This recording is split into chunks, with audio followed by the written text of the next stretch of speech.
Capítulo 3. 7 soluções para a falta de dinheiro. A glória da Babilônia permanece. Através das idades, sua reputação chega até nós como a mais rica das cidades, e seus tesouros, como fabulosos. Mas nem sempre tinha sido assim. As riquezas da Babilônia foram o resultado da sabedoria de seu povo. Eles primeiro tiveram que aprender a se tornarem prósperos. Quando o bom rei Sargon voltou à Babilônia, depois de ter derrotado seus inimigos, os elamitas, viu-se confrontado com uma séria situação. O chanceler real explicou-lhe o que estava se passando. Depois de muitos anos da grande prosperidade trazida a nosso povo, porque Sua Majestade mandou construir os grandes canais de irrigação e os suntuosos templos para nossos deuses, agora que tais obras se acham prontas, o povo parece incapaz de garantir sua própria sobrevivência. Os trabalhadores estão desempregados. Os comerciantes contam com poucos fregueses. Os fazendeiros não conseguem vender suas colheitas. O povo, em geral, não tem dinheiro para comprar comida. Mas onde foi parar todo o ouro que gastei nessas benfeitorias? Perguntou o rei. Temo que se encontre no bolso, respondeu o chanceler de alguns poucos homens ricos de nossa cidade. Escorreu pelos dedos da maioria das pessoas tão rapidamente quanto o leite das cabras pelo coador. Agora que o fluxo de ouro cessou, o grosso da população não tem nada para apresentar dos seus ganhos. O rei ficou pensativo por algum momento, depois perguntou: por que deveriam tão poucos homens serem capazes de adquirir todo o ouro? Porque sabem como fazê-lo, replicou o chanceler. Não se pode condenar um homem por ter sabido atrair o êxito. Tampouco se pode com justiça tirar de um homem que construiu honestamente sua fortuna para dividir com outros que não tiveram tal capacidade. Mas por que insistiu o rei? Não deveria todo o povo aprender a acumular riqueza e, consequentemente, tornar a si mesmo rico e próspero? Até que seria possível, majestade. Mas quem pode ensinar-lhes? Certamente, não os sacerdotes, já que nada conhecem a respeito de ganhar dinheiro. Quem, chanceler, em nossa cidade é o mais bem preparado nessas questões de fazer fortuna? Inquiriu o rei. Eis uma pergunta que já traz embutida a própria resposta, majestade. Quem acumulou a maior riqueza em toda a Babilônia? Muito bem dito, chanceler. Trata-se de Arcade. Ele é o homem mais rico da Babilônia. Traga-o até o palácio amanhã cedo. No dia seguinte, como o rei havia determinado, Arcade apresentou-se diante dele lépido e fagueiro, a despeito de seus 70 anos de idade. Arcade disse o rei: é verdade que você é o homem mais rico da Babilônia? É o que se costuma dizer, majestade, sem que ninguém tenha aparecido para contestá-lo. Como se tornou tão rico? Aproveitando as oportunidades disponíveis a todos os cidadãos de nossa boa cidade. Mas naturalmente começou com alguma coisa, somente com o desejo de ser rico. Além disso, mais nada. Arcade, continuou o rei, nossa cidade encontra-se numa péssima situação, porque alguns poucos sabem como ganhar dinheiro e, consequentemente, monopolizam-no, enquanto a massa dos cidadãos não sabe guardar uma parte sequer do que recebem. É meu desejo que a Babilônia seja a cidade mais rica do mundo. Precisa, portanto, ser uma cidade de muitos homens ricos. Assim, temos de ensinar a todas as pessoas como adquirir riqueza. Diga-me, Arcade, existe algum segredo para isso? Trata-se de algo que possa ser ensinado. Naturalmente, majestade. Tudo o que um homem conhece pode ser ensinado a outros. Os olhos do rei brilharam. Arcade, você acaba de pronunciar as palavras que eu queria ouvir. E se você, mesmo se incumbisse dessa nobre causa, não gostaria de formar com seus conhecimentos uma escola de professores, cada um dos quais educaria outros até que tivéssemos um quadro amplo bastante para levar essas verdades a todos os súditos honestos de meu reino? Arcade inclinou-se e disse: sou um humilde servo às suas ordens. Darei de bom grado todo o conhecimento que possuo pelo aperfeiçoamento de meus semelhantes e pela glória de meu rei. Faça com que seu bom chanceler me arrume uma turma de 100 homens e lhes ensinarei essas 7 soluções que acabaram por resolver todas as minhas questões de dinheiro, quando, talvez, no início, não houvesse em toda a Babilônia um cidadão mais atrapalhado do que eu. 2 semanas depois, de acordo com as ordens do rei, os 100 escolhidos reunirão-se no grande saguão do Templo do Saber, sentados em semicírculo, formando fileiras multicoloridas. À frente deles achava-se Arcade, ocupando um tamborete, acima do qual ardia um candeeiro sagrado, origem do forte e agradável aroma que se espalhava pela sala. Veja, o cidadão mais rico da Babilônia, murmurou um estudante, cutucando um vizinho quando Arcade se levantou. Não passa de um homem como qualquer um de nós. Como um respeitoso súdito de nosso grande rei, começou Arcade. Encontro-me diante de vocês a serviço dele, considerando que alguma vez fui um pobre jovem que alimentava o forte desejo de adquirir ouro e que, nessa busca, acumulou conhecimentos que o capacitaram a isso.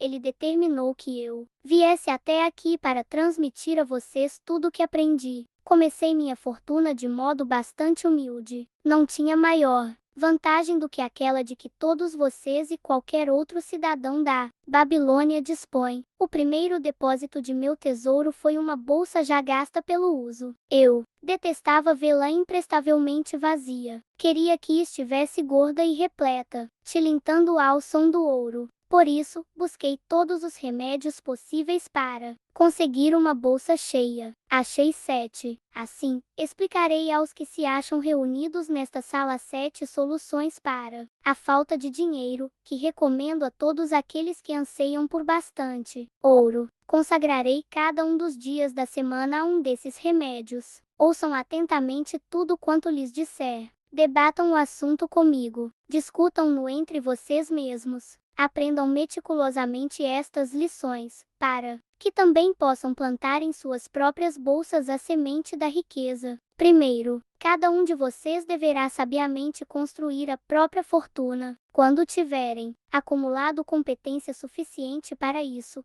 estarão aptos a passar adiante tais verdades. Ensinar-lhes-ei meios simples para engordar a própria bolsa. Este é o primeiro degrau que conduz ao templo da riqueza, aonde ninguém pode chegar se não tiver condições de pôr firmemente os pés nesse primeiro degrau. Consideremos agora a primeira solução. A primeira solução: comece a fazer seu dinheiro crescer. Arcade dirigiu-se a um homem pensativo na segunda fila. Meu bom amigo, qual é o seu ofício? Sou um escriba, respondeu o homem, e gravo registros sobre tabuinhas de argila, a profissão em que eu mesmo ganhei minhas primeiras moedas de cobre. Consequentemente, você tem a mesma oportunidade para construir uma fortuna. Descobriu em seguida um participante de rosto corado, um pouco mais atrás. Continue, por favor, o que faz para ganhar seu pão? Sou um açougueiro, respondeu ele. Compro cabras a seus criadores. Abato-as, vendo a carne para as donas de casa e o couro para os fazedores de sandálias. Uma vez que trabalha e ganha regularmente o seu dinheiro, você tem as mesmas condições que tive de ser bem-sucedido. E assim procedeu Arcade com todos os presentes, a fim de saber de que modo cada um deles conseguia o próprio sustento. Terminada a inquirição, disse: assim, caros discípulos,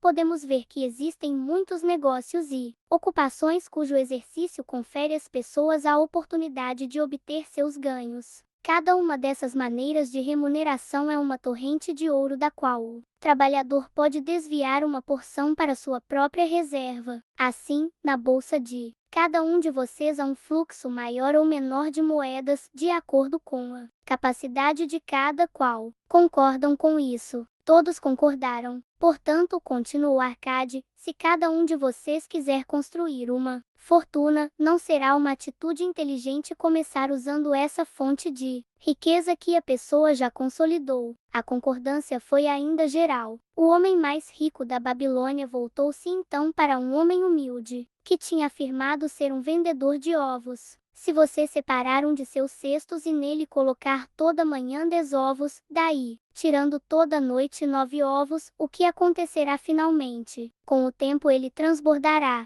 Por quê? Porque a cada dia coloco ali sempre mais um ovo do que a quantidade que eu tiro. Arcade voltou-se para a turma, sorrindo. Todos os homens por aqui se acham em dificuldades financeiras. Primeiro os participantes ficaram olhando, depois riram. Finalmente, agitaram, divertidos, os pequenos bornais onde costumavam carregar suas moedas. Muito bem, continuou ele, agora vou comunicar-lhes o primeiro remédio que aprendi para solucionar o problema da falta de dinheiro. Façam exatamente como sugeri ao vendedor de ovos. Para cada 10 moedas que colocarem em suas bolsas, não retirem para uso próprio mais do que 9. A bolsa começará a ficar estufada, e seu peso cada vez maior será uma fonte de prazer para suas mãos e uma fonte de bem-estar para as almas. Não zombem do que eu digo por causa de sua simplicidade. A verdade é sempre simples. Disse que lhes contaria como construir minha fortuna. Foi esse o meu começo. Eu andava invariavelmente quebrado e detestava isso porque não podia satisfazer meus desejos. Mas, desde que comecei a retirar de minha bolsa não mais de 9 cotas das 10 que ali depositava, ela começou a engordar. O mesmo acontecerá com vocês. Agora lhes falarei de uma estranha verdade cuja razão desconheço. Quando deixei de desembolsar mais do que 9/10 de meus ganhos, iniciei minha carreira de êxitos. Não fiquei mais desprevenido do que antes. Ao contrário, as moedas começaram a aparecer com maior frequência. Certamente é uma lei dos deuses, que, para aquele que poupa e não gasta uma determinada parte de seus ganhos, o dinheiro virá mais facilmente. De modo curioso, ele costuma evitar aquele cuja bolsa se mantém sistematicamente vazia. Qual pode ser o maior anseio de vocês? A satisfação dos desejos de cada dia, uma joia, um adorno, melhores roupas, mais comida, coisas que rapidamente se vão e são esquecidas. Ou, pelo contrário, sonhariam com bens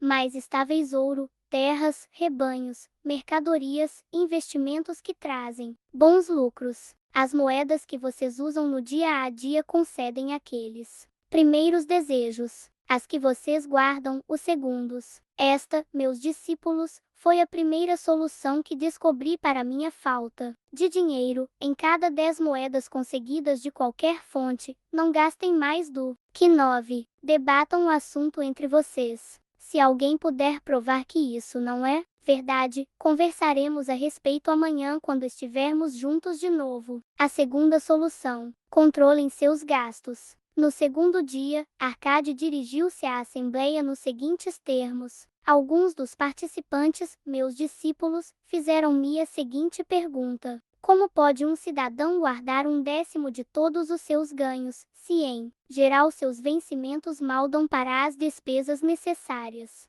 Pois bem, ontem, quantos de vocês achavam-se com pouco dinheiro? Todos nós, respondeu a turma. Entretanto, as pessoas aqui não recebem todas a mesma coisa. Naturalmente, umas ganham mais do que outras. Algumas têm famílias maiores para sustentar. Apesar disso, todas estão igualmente desprevenidas. Gostaria, portanto, de lhes falar sobre uma extraordinária verdade a respeito dos homens e de seus filhos.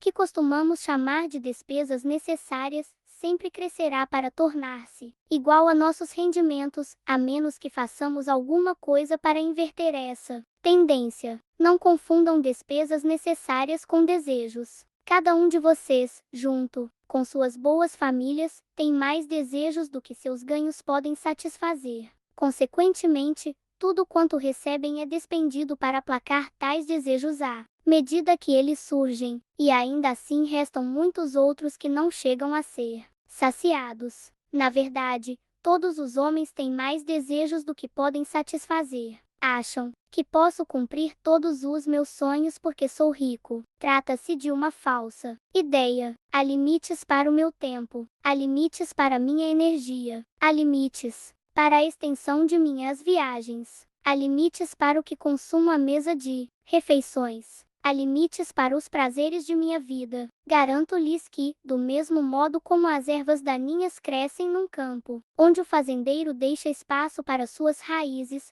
assim também os desejos crescem livremente no coração do homem capaz de saciá-los. Os desejos são uma multidão, mas aqueles que cada um de vocês pode satisfazer reduzem-se a um punhado. Examinem cuidadosamente seu modo habitual de viver. Tenho absoluta certeza de que se defrontarão com alguns gastos que podem ser tranquilamente reduzidos ou eliminados. Acatem como uma verdadeira divisa a noção de reservar 1% do valor estimado sobre cada moeda que sai. Portanto, gravem na argila cada uma das coisas passíveis de despesa. Selecionem as necessárias, além de outras cujo custo não ultrapasse 9/10 de seus rendimentos. Cancelem o resto e considerem-no apenas como uma parte dessa grande multidão de desejos que não podem ser satisfeitos. Não sintam remorsos por isso. Façam um orçamento para as despesas imprescindíveis. Não toquem naquele décimo que está engordando sua bolsa. Encarem o crescimento de suas economias como um belo propósito de vida.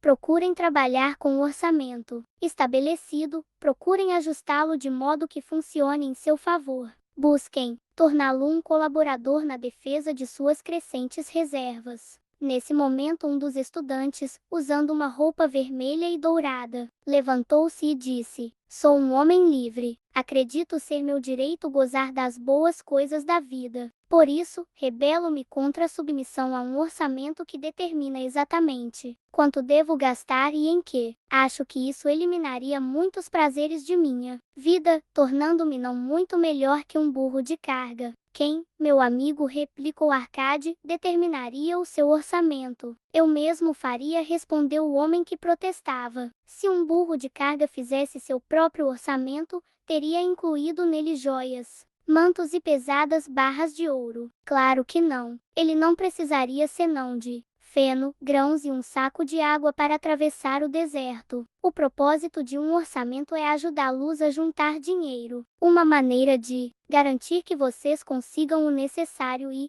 na medida em que se mostrem acessíveis, seus outros desejos, é capacitá-los a perceber seus mais profundos anseios, defendendo-os contra aquisições meramente casuais. Como uma luz brilhando numa caverna escura, o orçamento deixa descoberto os vazamentos em suas bolsas, dando-lhes condições de estancá-los e destinar as despesas a propósitos definidos e gratificantes. Esta é, portanto, a segunda solução para a falta de dinheiro. Façam o orçamento de suas despesas de modo que possam ter dinheiro para pagar pelo que é necessário, pelos prazeres e para satisfazer seus mais valiosos desejos, sem despender mais do que 9/10 de seus ganhos. A terceira solução: multipliquem seus rendimentos. Assim dirigiu-se Arcade aos alunos no terceiro dia. Vejam como o dinheiro está começando a entrar. Vocês se disciplinaram para reservar 1/10 de todos os seus ganhos. Controlaram as despesas para proteger o tesouro crescente. Devemos agora considerar os meios para pôr esse tesouro para trabalhar e crescer. Ter dinheiro guardado é gratificante e pode alegrar uma alma avarenta, mas isso não leva a nada. A quantia que podemos separar de nossas diversas fontes de remuneração não passa de um começo. Seus ganhos, sim, é que construirão nossas fortunas. Como podemos pôr nosso dinheiro para trabalhar? Meu primeiro investimento foi uma desgraça, pois perdi tudo. Mais tarde lhes contarei essa história. Meu primeiro investimento lucrativo foi um empréstimo que concedia H, o fabricante de escudos. Uma vez por ano ele comprava grandes carregamentos de bronze trazidos através dos mares para serem empregados em seu negócio. Não dispondo de suficiente capital para pagar aos mercadores, era obrigado a pedir emprestado àqueles que tinham um dinheiro extra. Era um homem honrado. Pagava o empréstimo, além de uma generosa taxa, à medida que vendia os escudos. Sempre que atendia às suas solicitações, emprestava-lhe igualmente a renda acumulada das primeiras transações. Assim, não só meu capital cresceu, como os próprios ganhos de Agar se tornaram maiores. Como era gratificante ter todas essas somas de volta. Disse-lhes, meus discípulos, que a riqueza de um homem não deve ser aquilatada pelas moedas que ele consegue juntar. Ela se acha, sim, nos lucros que essa soma pode produzir. A torrente de ouro que flui continuamente para dentro de suas bolsas, conservando-as sempre bojudas. E afinal o que todo homem deseja, o que cada um dos presentes deseja, uma renda que não cesse de crescer, estejam vocês trabalhando ou viajando. Adquiri uma grande renda, tão grande que me considero um homem extremamente rico. Meus empréstimos a Agar foram o meu primeiro treinamento em investimento lucrativo. Ganhando em sabedoria com essa experiência, ampliei o círculo de clientes e os investimentos quando meu capital aumentou. De poucas fontes no início, de muitas outras depois, desaguou em minha bolsa uma torrente dourada de riqueza que eu podia usar como bem entendesse. O homem concordou, estabelecendo que a soma renderia juros de 1/4 de seu valor a cada 4 anos. O fazendeiro então solicitou, já que se tratava de um dinheiro que tinha separado exclusivamente para o filho, que os juros fossem incorporados ao principal. Quando o rapaz completou 20 anos de idade, seu pai procurou novamente o emprestador de dinheiro para perguntar-lhe pela prata. O homem explicou-lhe que, como a soma tinha crescido à razão de juros compostos, as 10 moedas de prata originais tinham aumentado para 30 moedas e meia. O fazendeiro ficou bastante satisfeito e, como seu filho ainda não precisasse do dinheiro, deixou-o com o emprestador. Quando o filho completou 50 anos de idade, tendo o pai a essa altura passado para o outro mundo, o banqueiro pagou ao filho, para liquidar o compromisso, 167 moedas de prata. Assim, em 50 anos, o investimento multiplicou-se quase 70 vezes. Portanto, aqui está a terceira solução para a falta de dinheiro, por cada moeda, para trabalhar de modo que possa reproduzir-se como algodão nos campos e trazer-lhes lucro, um rio de riqueza fluindo constantemente para dentro de suas bolsas. A quarta solução: proteja seu tesouro contra a perda. Assim falou Arcade para sua turma no quarto dia. O infortúnio ama uma brilhante marca. O dinheiro que o homem poupa deve ser guardado com firmeza, do contrário corre o risco de perder-se. Logo, é prudente aprendermos a manusear e proteger pequenos montantes antes que os deuses nos confiem maiores somas. Todo aquele que possui ouro guardado costuma ser induzido, na esperança de conseguir grandes somas, a fazer investimentos nos mais plausíveis projetos. Com bastante frequência, amigos e parentes estão avidamente interessados nisso e incentivam-no a realizá-los. O primeiro princípio saudável de um investimento é a segurança do capital aplicado, ou seja, o principal. É prudente cobiçar altos ganhos quando o principal corre perigo? Claro que não. O castigo pelo risco é a provável perda. Estudem cuidadosamente, antes de fazerem uso de seu tesouro, cada promessa de que ele possa ser recuperado com segurança. Não se deixem enganar pelo romântico desejo de fazer fortuna rapidamente. Antes de emprestá-lo a quem quer que seja, certifiquem-se da capacidade do beneficiário em devolvê-lo e de sua reputação como bom pagador, para que não estejam, inadvertidamente, fazendo um presente de algo tão arduamente conquistado, antes de destiná-lo a um investimento em qualquer campo de negócios. Acautelem-se contra todos os perigos possíveis. Meu primeiro investimento foi uma tragédia. Depositei minhas economias de todo um ano nas mãos do oleiro Asmur, que na época viajava por mares distantes e me propusera comprar junto aos fenícios em Tiro joias da mais alta qualidade. Quando voltasse, nós as venderíamos e dividiríamos os lucros. Os fenícios comportaram-se como salafrários e venderam-lhe pedaços de vidro. Meu tesouro se perdeu. Hoje minha experiência teria me mostrado imediatamente a tolice de confiar a um oleiro a tarefa de comprar joias. Por isso acho-me à vontade para aconselhar-lhes: não confiem demasiadamente em seus próprios conhecimentos, porque podem estar destinando seus tesouros a investimentos perigosos. Procurem antes de tudo a opinião em geral correta das pessoas acostumadas com negócios e lucros. Tais conselhos são dados de graça e chegam a ter um valor equivalente à soma que desejam investir. Na verdade, um valor bem real, já que podem evitar que vocês percam o dinheiro aplicado. Esta é, portanto, a quarta solução para a falta de dinheiro, e de grande importância, pois previne que suas economias vão por água abaixo no momento, depois de terem crescido tanto. Protejam seus tesouros contra a perda, investindo onde o principal esteja salvo, onde possa ser reivindicado sempre que o desejarem e onde fique claro para vocês que vão realmente conseguir uma bela renda. Consultem homens experimentados. Sigam a opinião daqueles que lidam habitualmente com dinheiro. Deixem que o tirocínio deles proteja seus tesouros contra os investimentos de alto risco. A quinta solução: façam do lar um investimento lucrativo. No quinto dia de aula, Arcade falou assim para os alunos: se um homem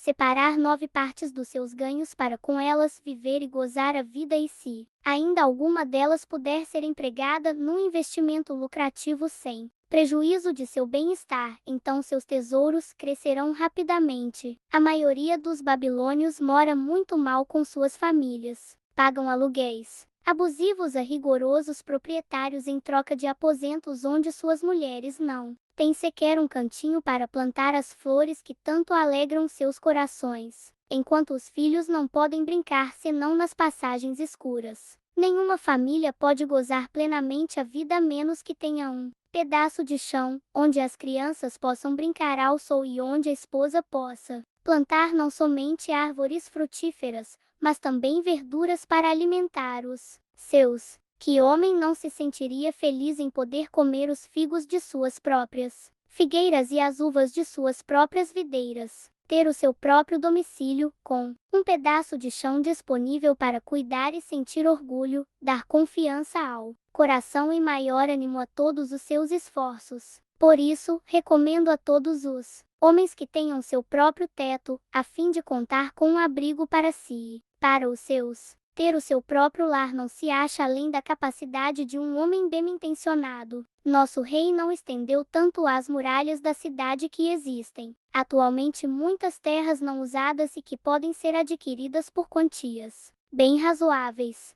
Posso lhes assegurar, meus discípulos, que os emprestadores de dinheiro veem com bons olhos os desejos do homem que procura um lar e um pedaço de terra para a família. Poderão conseguir facilmente um empréstimo para contratar o fabricante de tijolos e o construtor, se tiverem condições de apresentar uma parte razoável da soma necessária para tão louvável propósito. Quando a casa estiver pronta, poderão pagar ao emprestador de dinheiro com a mesma regularidade com que anteriormente acertavam seus aluguéis. Como cada pagamento irá paulatinamente reduzindo a dívida com o emprestador de dinheiro, em poucos anos não estarão devendo mais nada a ele. Seus corações se sentirão então felizes, porque estarão legitimamente na posse de um bem estável e valioso, cuja única despesa serão os impostos reais. Suas boas esposas irão mais frequentemente ao rio lavar a roupa, trazendo de cada vez um saco de pele de cabra com água para regar as plantações. Assim,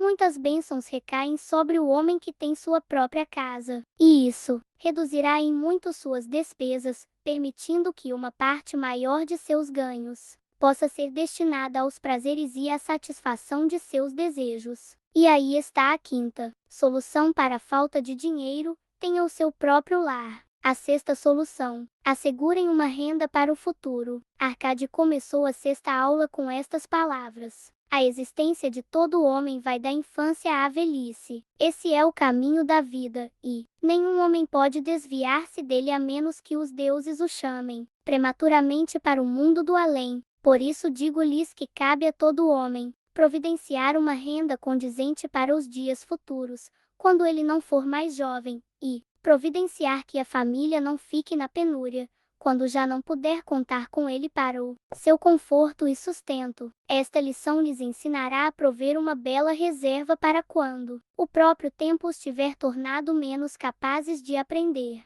O homem que, em virtude de sua compreensão das leis da riqueza, adquire crescentes lucros acumulados deve ter o pensamento voltado para os dias futuros. Deve planejar certos investimentos ou provisão que dure com segurança por muitos anos, que estarão disponíveis quando chegar o tempo que ele tão prudentemente previu. Um homem pode prover-se com segurança para o futuro de diversas maneiras. Pode buscar um esconderijo e ali enterrar o seu tesouro. Mas, por maiores que sejam os cuidados para ocultá-lo, corre o risco de tornar-se uma festa para os ladrões. Trata-se, portanto, de algo que não recomendo a ninguém. Pode comprar casas e terras para esse propósito, se prudentemente escolhidas em função de sua utilidade e valor futuros, permanecerão valorizadas, com possibilidade de ótimos rendimentos e até de encontrar excelentes compradores, se for o caso de vendê-las. Pode confiar uma pequena soma ao emprestador de dinheiro e aumentá-la, em períodos regulares. Os juros que o emprestador acrescenta ao capital logo tornará maior.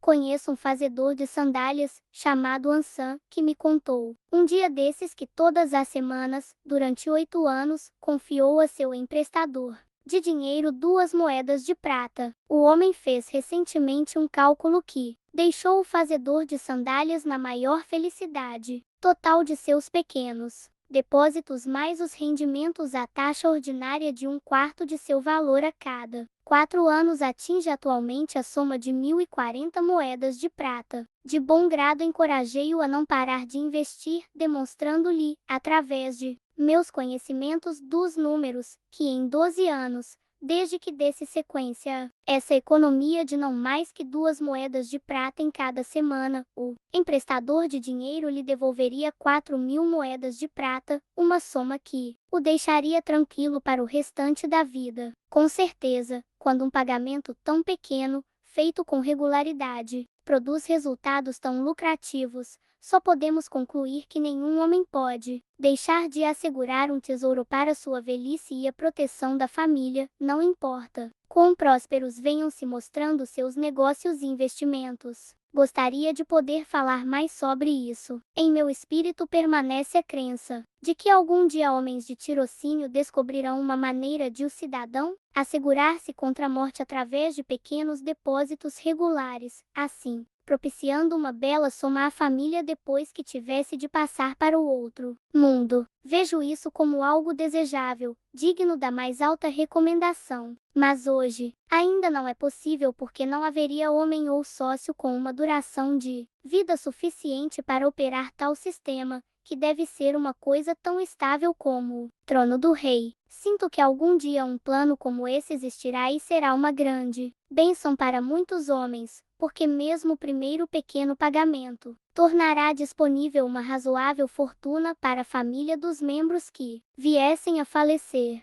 Mas já que vivemos em nosso próprio presente e não nos dias que ainda estão por vir, devemos tirar vantagem dos meios e métodos à disposição para realizar nossos propósitos. Por isso recomendo a todos os homens que, por meios prudentes e bem pensados, se garantam contra uma reserva minguada nos anos de sua maturidade, pois uma carência de fundos para um homem que já não se acha em condições de ganhar dinheiro ou para uma família sem seu líder é uma dolorosa tragédia. Aqui temos, portanto, a sexta solução para a falta de dinheiro. Seja previdente quanto às necessidades de sua velhice e quanto à proteção de sua família. A sétima solução: aumente sua capacidade para ganhar. Foram as seguintes as palavras de Arcade para sua turma no 7º dia. Hoje conversarei com vocês, meus discípulos, sobre um dos mais vitais remédios para a falta de dinheiro.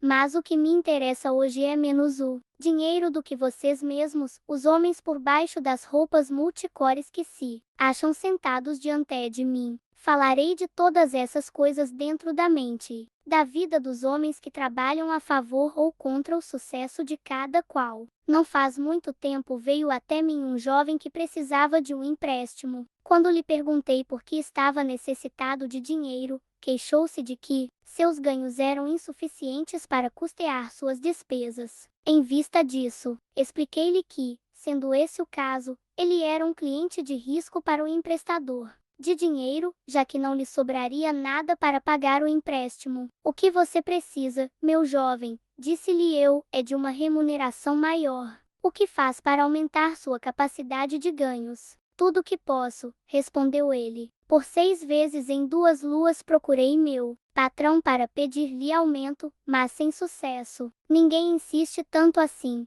Não pude deixar de sorrir diante daquela ingenuidade, mas ele possuía um dos mais vitais requisitos para aumentar seus ganhos. Dentro dele havia o enorme desejo de ganhar mais, um correto e elogiável desejo. O desejo é a condição para a realização. Os desejos devem ser fortes e definidos. Desejos gerais não passam de vagas aspirações. O homem que deseja ser rico manifesta um pequeno propósito. O homem que deseja 5 moedas de ouro manifesta um propósito tangível, passível de ser buscado. Depois de ter alimentado seu desejo por 5 moedas de ouro com a força de propósito necessária, pode então procurar maneiras similares para obter 10 moedas, 20 moedas, 1000 moedas, até que finalmente se torna rico. Depois de aprender a garantir um pequeno, mas definido, desejo, terá suficiente experiência para garantir um outro de maior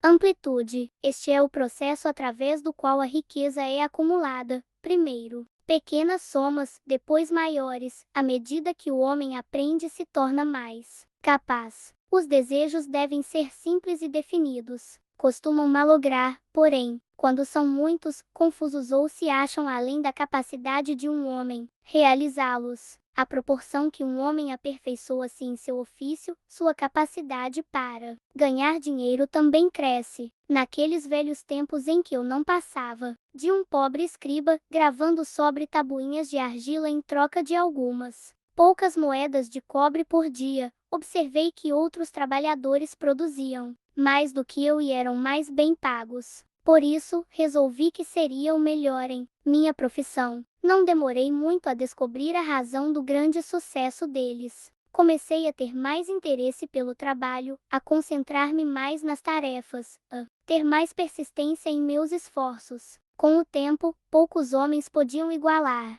minha produção diária. Mantendo um razoável ritmo de trabalho, minha crescente habilidade foi recompensada e não precisei procurar por 6 vezes meu patrão em busca de reconhecimento. Quanto mais conhecimentos adquirirmos, mais poderemos ganhar. O homem que busca aprender sempre mais sobre sua profissão será ricamente recompensado. Se for um artesão, deve informar-se sobre os métodos e ferramentas utilizados por um companheiro de maior perícia no mesmo ramo. Se trabalha com a lei ou com a assistência médica, pode consultar e trocar informações com outros da mesma atividade. Se é um comerciante, deve continuamente pesquisar boas mercadorias passíveis de serem vendidas a preços mais baixos. Os negócios humanos mudam e aperfeiçoam-se, porque cidadãos entusiasmados estão sempre procurando melhorar a própria habilidade a fim de servirem com mais eficiência e qualidade aqueles de que dependem. Por isso, sugiro a todos os homens que se ponham na linha de frente do progresso e não fiquem parados, sendo passados para trás. Muitas coisas podem enriquecer a vida de um homem com vantajosas experiências. Aqui estão algumas resoluções que um homem deve tomar. Se respeita si mesmo. 11. Ele deve pagar suas dívidas com toda a pontualidade de que for capaz, não adquirindo nada que não tenha condições de saldar. Deve cuidar da família de modo que esta possa pensar e falar bem dele. Deve fazer um testamento a fim de que,